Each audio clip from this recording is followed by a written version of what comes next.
ọ̀rọ̀ lórí brọ́dà wa Taiwo Hassan tí gbogbo wa mọ̀ sí ògògó ọmọ kúlódò lódò ọmọ kú lómi àkàndọ́ra kòǹkò ni mo fẹ́ sọ nípa rẹ̀ torí pé tó bá ń gbọ́ wípé ọkàn mi kú kíní ó ń bá wa lójijì ó bá ọ̀pọ̀lọpọ̀ wa lójijì especially me torí pé nínú ẹni téèyàn ò lè ro ka àìsàn sí láyé ògògó jẹ́ number 1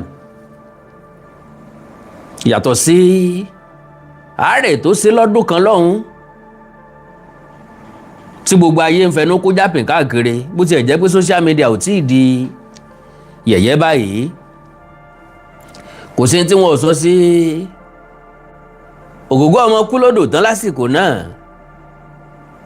àrùn kẹ́nẹ́ kan ló kó kọ̀kárùn kẹ́nẹ́ kan ńlọ́jọ́ ọmọ rùkọ́ ọmọ gbẹ́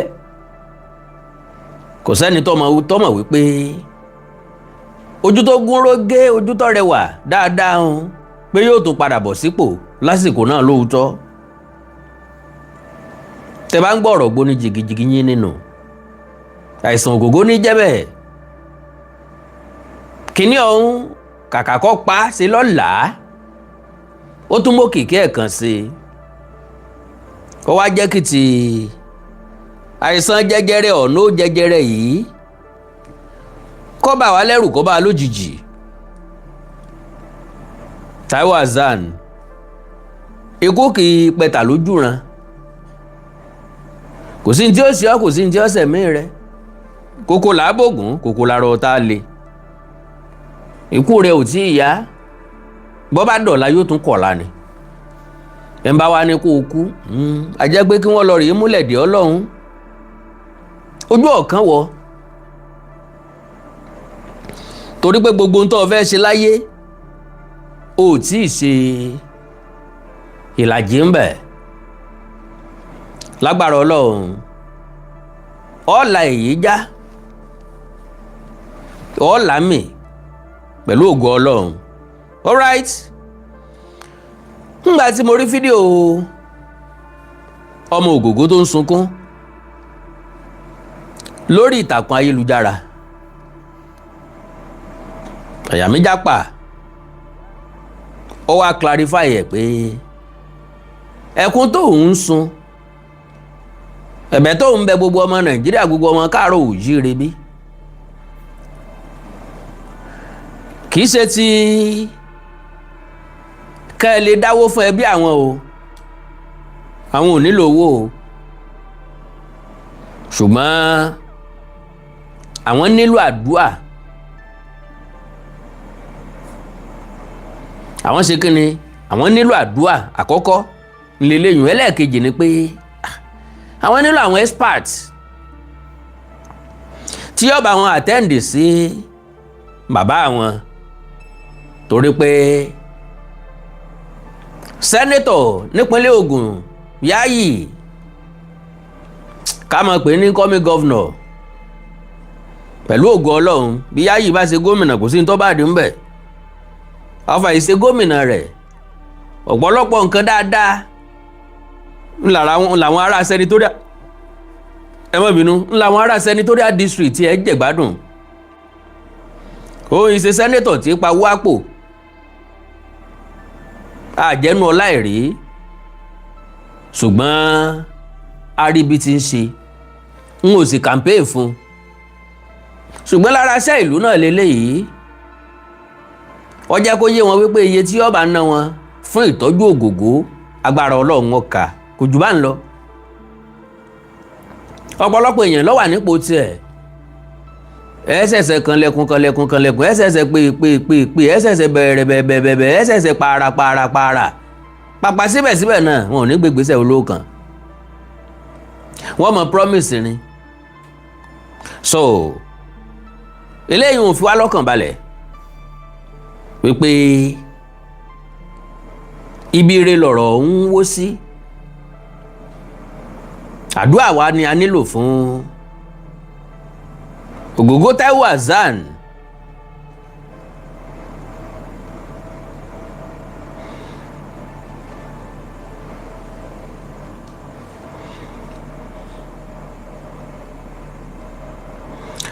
now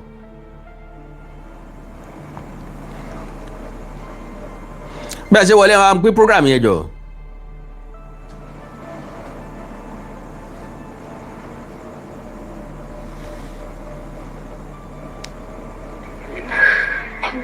I need to ask for help from my daddy. He has cancer and it's really, really bad. And the hospitals are refusing to treat him. At least, please. N tó mú gẹ́ yìí jáde nìyẹn. Wọ́n láwọn ilé ìwòsàn wọn ò gbà wọn ò tọ́jú ẹ̀. N tó jẹ́ pariwo tanu ẹ dákun ẹ gbà wọn. Bó ṣe pariwo tanu ọ̀pọ̀lọpọ̀ àwọn tó jẹ́ spart ọ̀pọ̀lọpọ̀ àwọn tó nífọ̀n tó lè kánná tí wọ́n mọ àwọn dókítà tí wọ́n dá tán ni wọ́n ti pè wọ́n. Give this man a chance. Nobody wants to do anything. We're not yet asked for money. Nobody's asking for money, but please, if you know somebody that knows somebody that can help. This man has a strong will to live. You see him, you can't even know that something is wrong that bad. It's just starting to show. We didn't even know until like 3 weeks ago. So please, I'm begging you. If you know somebody that will be willing to treat him, anything, we're willing to try anything. Please, we're not yet asked for money. Nobody's yet asked for money. My big uncle has helped Yayi. He has been of great help. Like nobody even knew that he would show up for us this way. But if he's willing to do anything, but please, if you know somebody that will be willing to treat him, would really appreciate it. Please, I can't watch my daddy die. I can't. Lágbára Ọlọ́run ikú ò kì í ṣe pọ́sàn rẹ̀. Well, àkàndọ̀rọ̀ Awikonko alẹ́ àná ni mo rí fọ́nrán yìí. Alẹ́ àná ni mo rí. Ó dẹ̀ jẹ́ nǹkan tó já mi láyà. Ṣùgbọ́n lónìí ìròyìn tí mo gbọ́ tó tún fi mí lọ́kàn balẹ̀ dáadáa ó ní wípé wọ́n ti admit Ògògó sí hospital. Kódà mo rí fọ́nrán kan wípé wọ́n ti gbé wọ yàrá iṣẹ́ abẹ lọ. Bó bá jẹ́ bẹ́ẹ̀ torí pé ọ̀rọ̀ orí social media lọ́pọ̀ ọgbà kò ṣeé gbàgbọ́ o. Kò ṣeé gbàgbọ́ o. Wọ́n láwọn kan ń kéde pé olódì rẹ̀ ti kú, bàbá ńlá bàbá wọn ló kú. Bàbá ìyá wọn ló kú, Ògògó kọ́. Torí pé gbogbo eléyìí náà yóò padà fi pìtàn ni. All right, àkàndọ̀rọ̀ Awikonko. You know who you know. N ò ní wá lákàtí wá blab lásán. Wọ́n pariwo stage 4, stage 4, stage 4, stage 4. Ṣé stage 4 míì ní kú? Pé bí èèyàn bá ti dé stage 4 náà yóò dẹ̀ kú. Dọ̀sí mi pé kò sí ìtọ́jú rárá. Because naturally ọ̀rọ̀ òṣèlú ìpínlẹ̀ Ọ̀ṣun mo fẹ́ sọ lónìí tẹ́lẹ̀tẹ́lẹ̀. But Ògògó múmú láyà mi jọ̀rọ̀ òṣèlú lọ. Kò sígbà tá a sọ̀rọ̀ òṣèlú tá a sọ. Because àwọn àkóónù kan bẹ nínú ìdìbò tó wáyé nípínlẹ̀ Ọ̀ṣun eléyìí láyé ọ̀tọ̀ Awogede ń gbé ọ̀rọ̀ Ògògó mọ́ bá wá ọ̀rọ̀ òṣèlú kọ́. And again kí n máa dúpẹ́ olórí àdá tán. Ọpẹ́ olórí àdá rèrè àrè. Lọ́wọ́ ẹ̀yin ẹni bí ẹni èèyàn bí èèyàn gbogbo ẹ̀yin tẹ́ kí mi fún ayẹyẹ ọjọ́ òbí mi tó wáyé lónìí pẹ̀lú ògo Ọlọ́run. Àti lé lọ́dún kan láàdọ́ta. Still counting. Ọlọ́run lọ́mọ ìgbà àti àkókò. Kọ́lọ́run ó dá wa sí. Kó jẹ́ ká gùn lẹ́mìí. Ṣùgbọ́n still náà Ọlọ́run lọ́mọ ìgbà tẹ́mi ó bọ̀. Ẹ̀rù ọmọ bà wọn kan báwọn tó bá ti sọ̀rọ̀ dé orí ẹ̀mí. But unfortunately, whether we like it or not, gbogbo ẹni tó wá sílé ayé ni ó padà lọ alákejì. Mo ti ráwọn olówó rẹpẹtẹ tí wọ́n padà kú o. Odidi gọ́vnọ̀. Tó jẹ́ pé bí kú bá fẹ́ gba billions of naira, Akérédolú rẹ́dì láti fún. Àìmọye sẹ́nítọ̀ ló ti kú ńgbà tán jẹ́ sẹ́nítọ̀. Àìmọye House of Rep members. àìmọye gómìnà ló ṣe tán tí wọ́n dẹ̀ dágbére fáyé. àbúrò nọ́sẹ̀nsì wò lélẹ̀ báyìí. nọ́sẹ̀nsì wò lélẹ̀ báyìí. ó ti iṣẹ́ padà jọ. nọ́sẹ̀nsì wò lélẹ̀ báyìí. ó ti iṣẹ́ padà jọ.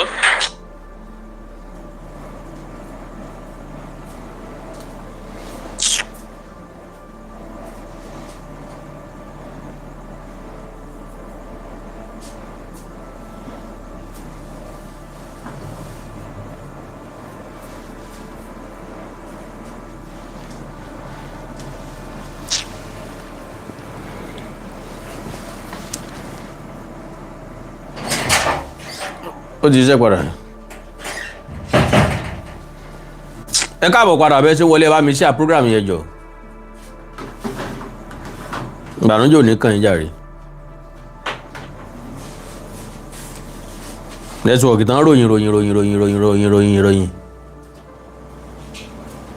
náà la tún ra yìí o. ẹ bá ń ṣe program yẹn káwọn èèyàn padà ṣàjàre.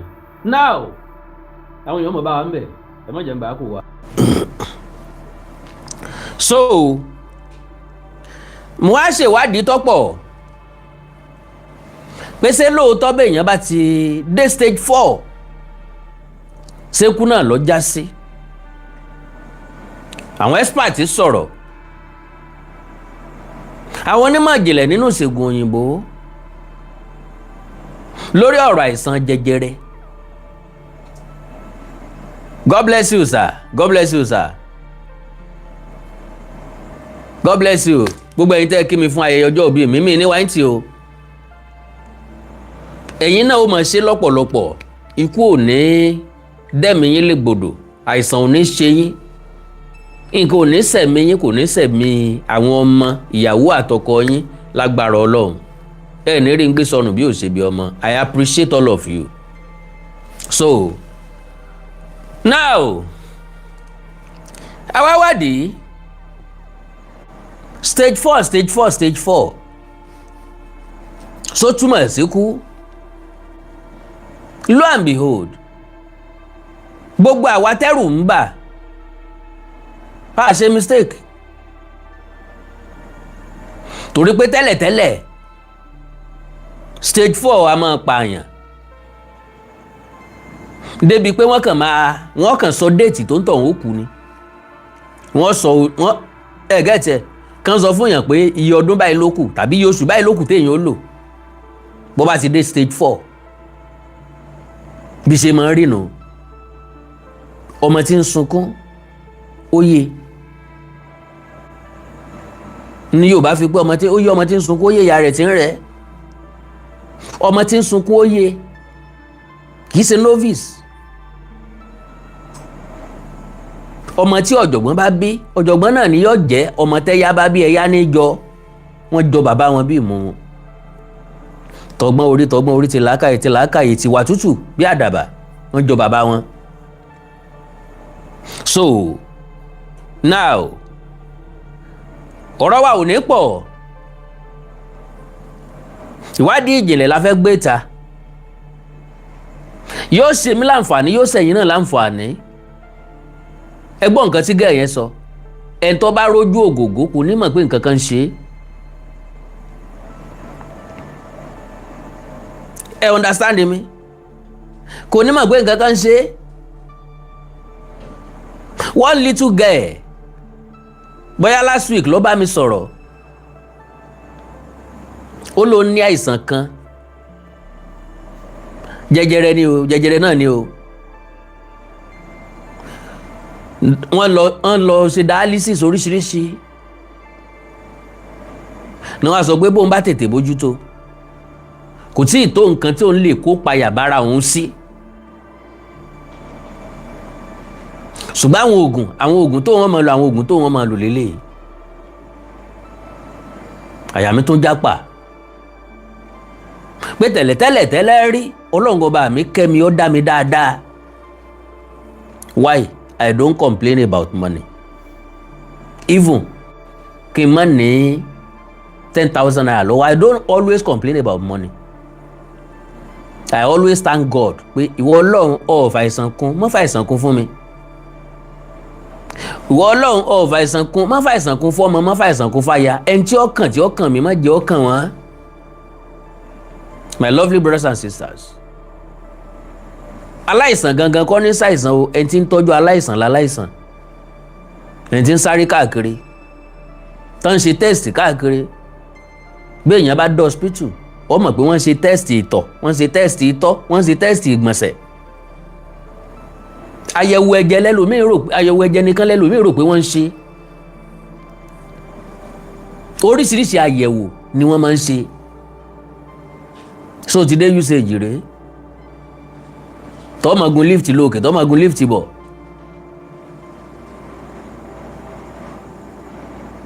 Tó máa gun step hospital mi lókè, tó máa gun step bọ̀. Tí wọ́n ó tò síbi tán ti fẹ́ sanwó fún test. Àwọn náà ni ó jáde wá ń tá láìsàn ó jẹ lọ.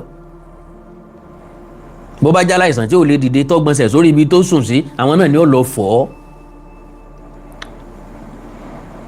Mo fi ní ẹni tí ọkàn yẹn kọ́ lọ mọ́jẹ́ ọkàn wọn, kọ́ lọ mọ́jẹ́ arógun àìsàn. Bó bá ti ń jẹun, ìbá jẹ́ ẹ̀kan ló ń rí jẹ, ìbá jẹ́ ẹ̀mejì ló ń rí jẹ, stop complaining, keep thanking God. Ìjọ́rí tí wo kì í dúpẹ́, tó bá dé hospital ló tó dúpẹ́. Taiwo Hassan, ògògó ọmọ Kilode, very handsome man. Irú wọn gangan lóbìnrin náà máa ń sọ pé ẹni obìnrin kò lọ́nà tó gbárí mú pé bẹ́ẹ̀ yí ọ̀jọ̀pọ̀ ẹni kó jálè ẹni. Mo rántí ìgbà mo wà ní Ṣàngó, lady kan Rúkà lórúkọ rẹ̀. Lọ́dún náà lọ́hùn orí péjì èmi àtògògó. Wọ́n ní abẹ́fẹ́ máa yẹn o.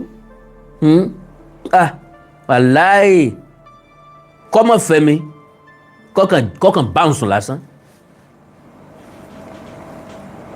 Ẹ̀rí rọ́ ẹ̀rí. Àtẹ̀lógògó lọ kú tọnu. Àwọn obìnrin wá Yínká Quadri mẹ́bẹ̀ o, kò sẹ́ni ọ̀dọ̀dọ̀ bọ̀dá Yínká. Ògògó wọn ń sùnràn yìí. Bó tiẹ̀ bá mi sùn tọ́bọ̀ mi lábẹ́. Àwa náà wá lọ́dún náà lọ, àwa náà wá wò pé sáwa náà wálé ayé báyìí. Sáwa náà ti ráyé wá báyìí. Ká tó gbóúnjẹ dọ́dọ̀ wọn, kúlà ó ti lọ bí ẹrẹbẹ.